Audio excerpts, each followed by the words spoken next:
Large earthquakes may generate tsunami waves in enclosed water bodies such as lakes. In New Zealand, there are large lakes that could be affected. For example, lakes Wakatipu and Wanaka that are near to the Alpine Fault. So in addition to this, researchers modeled tsunami from slope failures within and into the lake based on the evidence for the size and location of past landslides. Results showed that waves could exceed 5 meters at many locations around the lake shoreline. A really interesting aspect of the results from this study is that there is a clear evidence that many landslides have occurred at the same time, and they believe this has happened during the large earthquakes. What causes a tsunami? These awe-inspiring waves are typically caused by large undersea earthquakes at tectonic plate boundaries. When the ocean floor at the plate boundary rises or falls suddenly, it displaces the water above it and launches a rolling waves that will become a tsunami. Most tsunamis, about 80%, happen within the Pacific Ocean's Ring of Fire, a geologically active area where tectonic shifts make volcanoes and earthquakes common. So a tsunami is comprises the word tsunami comprises the Japanese word chu meaning harbor and nami meaning a wave. A tsunami is a series of enormous waves created by an underwater disturbance, usually associated with earthquakes occurring below or near the ocean. No? They are usually happened in the tectonic plate boundaries. Volcanic eruptions, submarine landslides, and coastal rock falls can also generate a tsunami. As a large asteroid, for example, impacting the ocean, can also be the reason of tsunami. No, a large asteroid impacting the ocean. So tsunami race across the sea at up to 500 miles, or specifically 805 kilometers an hour, about as fast as a jet airplane. At that pace, they can cross the entire expanse of the Pacific Ocean in less than a day, and their long wavelengths mean they lost very little energy along the way.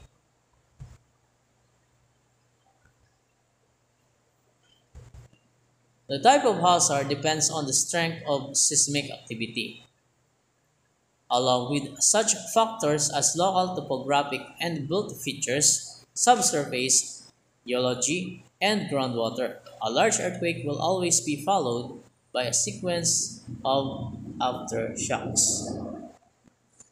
So tsunami originate from a vertical movement of seafloor with a consequent displacement of water mass. Tsunami waves often look like walls of water and can attack the shoreline and be dangerous for hours, with waves coming every 5 to 60 minutes. Thus, the first wave may not be the largest, and often it is the second, third, or fourth, or even later waves that are the biggest kind of waves. After one a wave inundates or floods inland, it recedes seaward, often as far as a person can see. So the seafloor is exposed. The next wave then rushes ashore with minutes and carries within it many floating debris that were destroyed by previous waves. So in deep ocean, tsunami waves may appear only a foot or so high, but as they approach shoreline and enter shallower water, this will be slowing down and begin to grow in energy and height. The tops of the waves move faster than their bottoms do, which causes them to rise precipitously. A tsunami throw.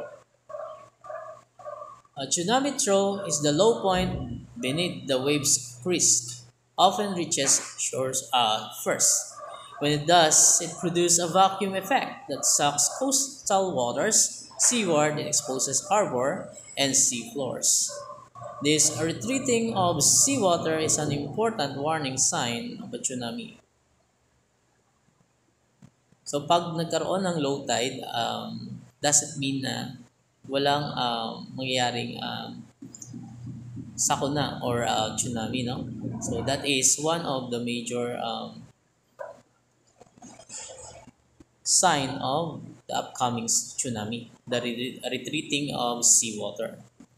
Because the wave crease and its enormous volume of water typically hit shore 5 minutes or so later. Recognizing this phenomenon can save lives. So a tsunami throw is unpredictable waves that are typically caused by large undersea earthquakes at tectonic plate boundaries. So when the ocean floor at a plate boundary rises or falls suddenly, displaces the water above it, launches a rolling waves that will become a tsunami.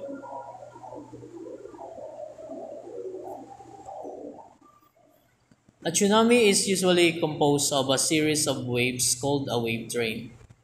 So its destructive force may be compounded as successive waves reach the shoreline. People experiencing a tsunami should remember that the danger may not have passed with the first wave and should await official word that it is safe to return to vulnerable location. So it is very advisable for the people located in the high risk area to evacuate as early as possible. So as you can see in our image, as a tsunami comes closer to the coastline, its speed and wavelength decreases, but its height increases. Some tsunamis do not appear on shore as massive breaking waves, but instead resemble a quick surging tide that inundates coastal areas. The best defense against any tsunami is the early warning system or the early warning that allows people to seek higher ground. The Pacific Tsunami Warning System, a coalition of 26 nations headquartered in Hawaii, maintains a web of seismic equipment and water level gauges to identify tsunamis at the bottom of the sea. Similar systems are proposed to protect coastal areas worldwide. Okay, so we have an image of a bright representation of an early warning system for tsunami in the Indian Tsunami Early Warning System. It has the responsibility to provide tsunami advisories to the Indian mainland and the island regions. It acts also as one of the regional tsunami advisory service providers for the Indian Ocean region. Also provide tsunami advisories to the Indian Ocean rim countries along with Australia and Indonesia. So the purpose of early warning system, so when an earthquake strikes on the bed of the ocean or the seabed, millions of tons of water are suddenly pushed upwards or sinks dramatically downwards, thus generating a powerful wave. So in deep water, the wave travels at extremely high rates of speed. The wave can be identified by a tsunami detector, which then this tsunami detector transmits a warning via satellite. With the help of data received from transmitter buoys and prediction models, it is possible even just in just 15 minutes after an earthquake strikes to determine the path and the strength of a tsunami. So warning system can be sent out, or the warnings or the message no can be sent out to the endangered regions immediately. Earthquake induced ground subsidence. Subsidence is the lowering of land due to various causes, one of which is earthquake on fault line. The movement of the ground during an earthquake could be horizontal, vertical, or both, depending on the slope. One of the areas broken up by the movement may be lowered compared to the elevation on the other pieces of land. This lowering becomes permanent, making the general elevation of the land uneven. So, subsidence may occur as the result of either natural or human-caused events. Earthquakes are commonly associated with subsidence. Buildings were constructed on old bay deposits, unconsolidated water-saturated sediment, which, when shaken by the earthquakes, temporarily lost their strength due to liquefaction. So, subsidence commonly occur when there is a liquefaction in the soil.